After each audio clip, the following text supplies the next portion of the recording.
Bonjour à tous, c'est Daniel, pasteur de l'Église biblique baptiste de Charleville-Mézières. On va continuer notre étude dans les proverbes, les avertissements que nous trouvons dans les proverbes. En fait, il y en a beaucoup et nous n'avons pas assez de semaines, assez de temps pour examiner chaque verset et chaque avertissement, mais il y a 2 semaines, nous avons vu le problème avec l'orgueil. La semaine aussi après, on a vu l'avertissement contre l'alcoolisme, l'alcool.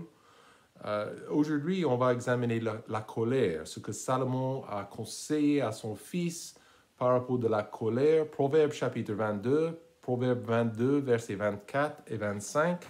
Proverbe 22, versets 24 et 25. La Bible dit « Ne sois point le compagnon de l'homme coléreux, et ne va point avec l'homme furieux, de peur que tu n'apprennes ses voies et qu'elle ne soit un piège pour ton âme. » C'est très clair, n'est-ce pas? Prions. Cher Père béni, cette leçon, je te prie que tu nous aides à être des chrétiens, des croyants qui sont calmes, qui sont contrôlés par le Saint-Esprit, qui sont consacrés à une vie saine, une vie aussi spirituelle. Je te demande de nous donner la victoire contre des fois notre colère. Et cher Père Céleste, nous voulons que tu sois honoré et glorifié par notre comportement chaque jour. Bénis cette leçon. Au nom de Jésus, nous prions. Amen. Avez-vous jamais fait des courses dans un magasin et peut-être vous avez cherché quelque chose à la croisette, par exemple, et vous avez vu un enfant dans le rayon de jouets qui a entendu le mot « non » par maman ou papa par rapport d'un jouet ou un truc. Et cet enfant était en train de faire la misère à ses parents, à sa mère, et en train de crier, en train de faire une crise de colère. Il a voulu un jouet, il a voulu un truc dans le magasin et maman avait comment on dit, pas le droit, mais était assez audacieuse pour dire non. Donc, et voilà, le petit a démontré sa colère. Peut-être vous avez vu aussi des images d'une femme battue par son mari, coléreux. Tout son visage était couvert par des bleus. Et ça fait mal à voir ça. Mais c'est une réalité, certainement, en 2020, pendant le confinement, il y avait des taux élevés des femmes, des couples, des femmes qui ont été battues parce que, évidemment, pendant le confinement, les gens étaient là, beaucoup de temps ensemble, beaucoup de temps à la maison, et ça a augmenté les chiffres par rapport de ces femmes battues. Ces exemples nous disent qu'il y a un vrai problème avec la colère, n'est-ce pas? Et je peux vous dire que ce n'est pas uniquement le non-croyant qui est coléreux. Des fois, c'est le chrétien. Des fois, c'est l'enfant de Dieu. Et les gens qui font une crise de colère parce qu'ils ne sont pas contents, ils ne sont pas satisfaits, il y a un problème, quoi que ce soit. Ça peut être au volant. Dans l'histoire européenne, combien de guerres ont été démarrées, des conflits qui ont été commencés à cause de ce péché, la colère. C'est sérieux. C'est quelque chose qui peut détruire et qui peut vraiment ruiner notre vie. Il y a des gens qui démontrent leur colère avec des gros mots. Dans leur crise, ils vont crier à haute voix, ils vont lancer des choses, ils vont écraser des décorations dans la maison. Et ils sont libres des fois, ils sont au volant et ils sont en colère et voilà, ils vont klaxonner au fond, au maximum. Proverbe chapitre 14, verset 17. Encore, on va aller un peu partout dans les proverbes pour voir ce que Salomon dit. Mais Proverbe 14, verset 17, l'homme emporté fait des folies. Donc, et l'homme rusé est haï. Donc, la personne qui est emportée, évidemment, c'est quelqu'un qui est sans limite, sans contrôle, qui ne peut pas se maîtriser. Et voilà, ça c'est le problème de la personne coléreuse. C'est quelqu'un qui est emporté, qui est contrôlé par ce péché. Ce verset parle de quelqu'un qui change facilement, vite, comme c'est comme un incendie dans une maison. Ça peut être là-bas, ça peut être une allumette, ça peut être une briquette, et voilà, tout de suite, il y a une petite flamme. Mais vous voyez comment une petite flamme, ça devient une grosse incendie rapidement. Et ça nous donne l'impression de ce que la personne coléreuse, ce que ça fait. Peut-être c'est une petite chose au début, mais très facilement, très rapidement, ça change. Et ça, c'est la personne qui est en colère. Et les problèmes nous disent que cette personne fait des folies. Cette personne n'est pas sage. Cette personne, elle est insensée selon les Écritures. Et c'est un gros piège dans les vies et quelque chose, on doit se garder contre la colère, certainement comme des chrétiens, parce que nous voyons l'évidence, nous voyons aussi les conséquences dans notre monde aujourd'hui. Ça prendrait une minute de perdre notre témoignage devant les gens, dans le monde. Une petite minute, une crise de colère pour perdre notre témoignage, un témoignage que nous avons pris énormément de temps, 10 ans, 20 ans, des années même, pour bâtir devant les non-croyants, les non-chrétiens. Donc la colère, en gros, c'est un outil de Satan. Ce n'est pas quelque chose, on ne peut pas blâmer Satan pour notre péché, pour notre colère. Mais en réalité, c'est Satan qui peut provoquer ce péché dans notre vie et il peut nous tenter à se donner à ce péché. Et c'est vraiment un problème parce que Satan, il peut utiliser, c'est comme un outil, il peut utiliser cette colère pour faire honte à Jésus-Christ, pour faire honte à la cause de Christ, pour faire honte à la Bible, faire honte à Dieu même. La colère de Saül, nous voyons ça dans l'Ancien Testament. Il a beaucoup souffert à cause, elle a essayé de tuer, elle a lancé le javelot vers David, elle a essayé de même tuer ce garçon. La colère de Jonas, il n'était pas content que Dieu était prêt de pardonner et de ne pas juger la ville de Ninive. Et ce n'est pas juste, ce n'était pas bon sa colère. La colère même de Moïse. Donc, il avait ses propres crises de colère. N'oubliez pas que Moïse, avant d'être le chef d'Israël, il a tué un Égyptien. Parce que cet Égyptien était en train de battre un esclave. Donc, en gros, la colère, ce n'est pas quelque chose qui est bien, mais en fait, c'est un outil de Satan qui peut créer énormément de problèmes dans notre vie. L'homme, souvent, doit souffrir les conséquences comme avec des autres péchés. Avec plein d'autres péchés, il y a toujours des conséquences. Mais je trouve qu'avec la colère, c'est quelque chose qui est plus ouvert. Une conséquence qui est un résultat qui est vraiment visible aux autres. Et c'est comme ça, la colère aussi, c'est un produit de notre ancienne nature. Encore une fois, c'est très facile de blâmer Satan pour notre péché, pour notre colère, mais en réalité, on trouve la racine de ce péché dans notre ancienne nature. À cause de notre nature pécheresse, nous sommes nés avec cette nature pécheresse qui se révèle dans les années, mais nous avons la capacité pour une crise au mauvais moment, au juste moment, comme vous voulez dire. Mais voilà l'importance de marcher quotidiennement avec Dieu.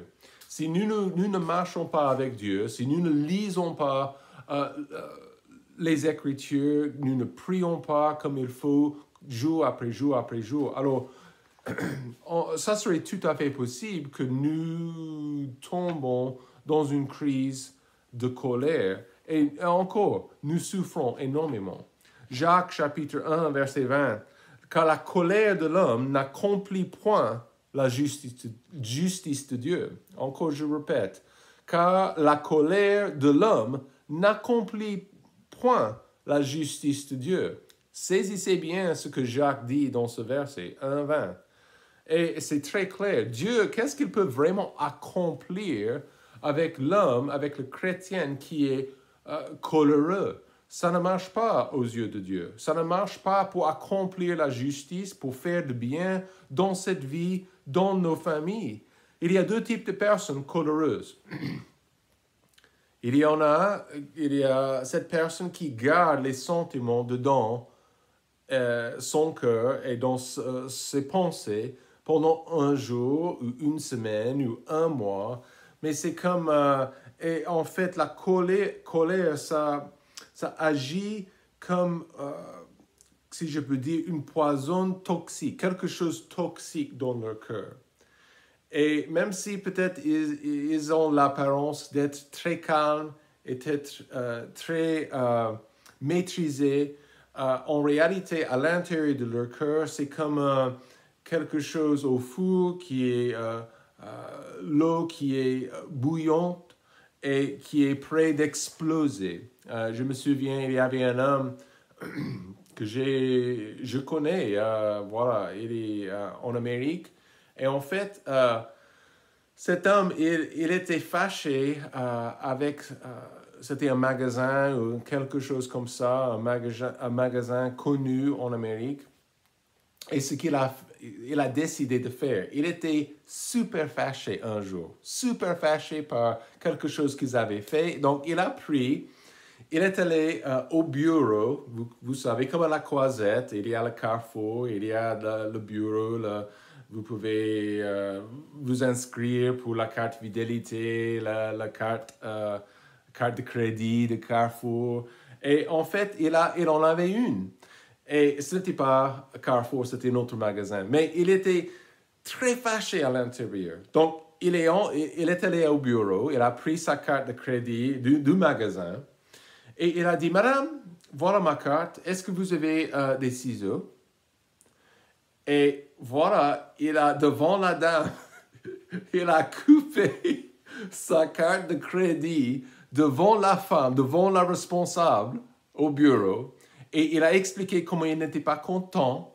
Je ne me souviens plus ce que c'était, mais il était super fâché, ok? Donc, il a coupé le truc.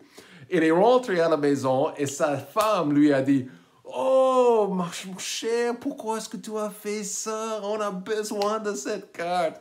Mais voilà. Et au fur et à mesure, si je ne me trompe pas, il était obligé de refaire son inscription pour la carte de crédit. Mais attendez, une chose est claire, il y a cette première personne, c'est quelqu'un qui essaie, qui donne l'apparence d'être bien calme, bien content, mais à l'intérieur, il y a quelque chose de toxique et c'est la colère. Et une chose est sûre, au fur et à mesure, une semaine, un mois, même des années, il y aura une explosion. Vous connaissez quelqu'un peut-être comme ça. La deuxième personne aussi, c'est la personne coléreuse qui jette tout de suite. Il n'y a pas de temps entre la cause de leur crise de colère, c'est tout de suite. Et c'est automatique, comme une arme automatique. Ils sont en train d'exploser. De jeter des gros mots, de jeter des cris, de jeter des attaques verbales tout de suite. Il ne se retient pas du tout.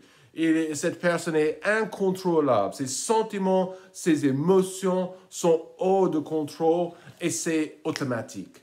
C'est quelque chose qui arrive tout de suite, sans pause, sans réflexion, sans prière même. Et voilà, nous avons deux types de personnes. Mais aujourd'hui, c'est important de comprendre que la colère, c'est un vrai piège. La colère, c'est un vrai piège. Voilà pourquoi. Parce que la colère produit un esprit exposé. Proverbe chapitre 25, verset 28, une page, encore une page, 25, verset 28, l'homme qui n'est pas maître de lui-même est comme une ville où il y a brèche et qui est sans muraille. Nous avons tous vu des gens qui se comportent comme des animaux, hors de contrôle, impossible de contrôler, impossible de les maîtriser. Et voyez bien le langage ici. Et c'est sérieux, certainement pour un chrétien, pour un enfant de Dieu. C'est grave pour le particulier. L'homme qui n'est pas maître de lui-même, c'est comme une ville où il y a brèche ou qui est sans muraille. Pensez avec moi. À l'époque, une ville sans mur, sans muraille, serait très vulnérable, n'est-ce pas? Donc, l'objectif des murs, j'ai entendu une histoire de la ville de Babylone. La taille de leur mur, c'était, combien? 5? Je pense que c'était 50 mètres en hauteur. 50 mètres en hauteur, les murs de Babylone. Et en fait, c'était incroyable, mais c'était formidable. C'était une grosse défense. Mais une ville sans mur, sans muraille, serait une ville sans défense, sans capacité de se protéger. Et ça veut dire que les choses précieuses de chaque famille, de chaque foyer, même leur vie, seraient totalement en danger. Et voilà ce que ça dit par rapport à la personne coléreuse. Elle a un esprit exposé pour tout le monde à voir. Donc, la personne coléreuse est en train de parler et de crier et d'exposer sa vraie nature. Et c'est pas super. C'est pas super. Donc, vous voyez comment quelqu'un qui ne peut pas se maîtriser, cette personne est ouverte à la défaite tout de suite. Cette personne est ouverte à, sans défense, sans mur, à une grosse perte dans sa vie.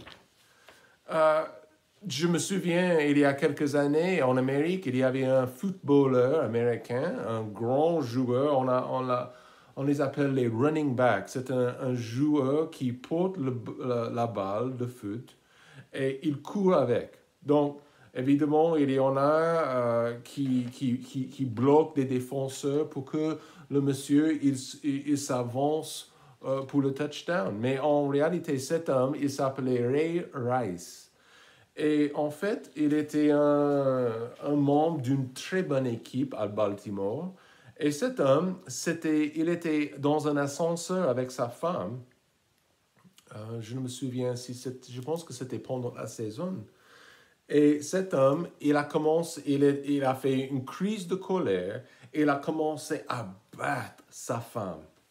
Oh, et tout était filmé à l'intérieur de cet ascenseur. Ce n'était que ces deux personnes. Mais cette femme était aussi battue, c'était sévère. C'était oh là là. Et en fait, cet homme, il était un jeune homme, 22, 23 ans. Mais au fur et à mesure quand les médias a trouvé cette vidéo et a affiché cette vidéo, cet homme a énormément perdu. Donc, sa femme a essayé de le défendre, mais il n'y avait aucune défense pour cet acte de colère. Et en fait, il a perdu, au fur et à mesure, il a perdu sa carrière. Contrat pour le sport professionnel, il a perdu. Tous les autres, les contrats, les sponsors, perdus. Et voilà, il a beaucoup perdu. Et je ne me souviens, je n'ai aucune idée si les deux, s'il est toujours avec sa femme, mais je doute. Je doute. Proverbe 16, verset 32. La Bible dit, celui qui est lent à la colère va mieux que l'homme vaillant. Et celui qui est maître de son cœur que celui qui prend des villes. Donc, voyez l'importance aux yeux de Dieu de quelqu'un qui se peut maîtriser. Certainement, la colère produit un esprit exposé, vulnérable, sans défense et prêt de perdre. C'est hyper important ce point, la maîtrise de soi. L'enfant de Dieu est capable de pécher comme tout le monde. Moi, ok, c'est sûr, mais si je suis contrôlé par le Saint-Esprit dans ma vie, alors il va m'aider à faire quoi? À battre la colère, à battre des crises. Quand ça se lève, je peux dire non. Honnêtement, celui qui est soumis à sa colère, c'est celui qui est sans protection, sans défense, et c'est certain qu'il va perdre quelque chose ou quelqu'un. Deuxième chose, la colère produit des relations ruinées. Proverbe chapitre 15, verset 18, l'homme violent excite des disputes. Mais celui qui est lent à la colère apaise les querelles. Pensez à moi, combien de divorces, combien de foyers sont brisés en France et ces ruptures sont liées à la colère. Beaucoup, tristement. Combien de personnes ce soir sont seules, sont dans la dépression, déprimées, parce qu'ils ont perdu leur famille, ils ont perdu leur bien après des crises de colère. Dans une minute, la colère, ça peut gâter votre mariage, ça peut gâter votre amitié, une amitié que vous aviez pendant des années même. Combien de fois est-ce que j'ai rencontré, je connais des gens ici dans les Ardennes qui n'ont pas parlé à leur frère ou leur sœur pendant 20 ou 30 ans, quelque chose comme ça, à cause d'une crise de colère. Vous voyez, des relations sont ruinées. Mais vous voyez dans le verset que nous venons de lire, celui qui est lent à la colère, chapitre 15, verset 18. L'homme violent excite les disputes. Donc il y a l'homme coléreux qui aime bien se disputer, n'est-ce pas? Il aime bien des querelles ou des disputes. Et pour nous, comme des croyants, on ne peut pas se comporter comme ça. Absolument non. Et dans une minute, ça peut gâter et ça peut ruiner nos efforts de gagner un non-chrétien. Des paroles dites en colère, des critiques exprimées en colère, des accusations faites en colère. Donc Salomon explique que la personne coléreuse aime exciter les disputes et les querelles. Et ce n'est pas quelque chose qui est super joli à voir, mais c'est vraiment réel. Proverbe 21, verset 19. Mieux vaut habiter dans une terre déserte qu'avec une femme querelleuse et chagrine. Oh là là. Mais il y a des gens qui préfèrent d'exciter, de provoquer, de disputer, et on peut trouver la racine de ça dans la colère. Le croyant, nous sommes appelés à faire quoi? À établir la paix. Grosse différence. Je ne veux pas personnellement, je ne sais pas pour vous, mais je ne veux pas des relations ruinées. Je ne veux pas ma famille complètement fondue par le manque de maîtrise. Romains chapitre 14, verset 19. Recherchons donc les choses qui tendent à la paix et à l'édification mutuelle. Ça, c'est ce que nous avons besoin. Nous avons besoin des chrétiens qui sont consacrés à la paix. Et nous voyons des exemples de la colère divine contre le péché. Grosse différence entre la colère divine et sainte de Dieu et contre le péché. grosse différence entre ça et notre crise de colère de temps en temps. Des paroles dites en colère, ça ne marche pas avec Dieu. Dieu aime le pécheur, mais il déteste le péché. Et honnêtement, notre colère n'a rien à voir avec la colère que nous voyons dans les Écritures, la colère de Dieu. La nôtre est racinée dans quoi? Dans notre cœur pécheresse. Voilà.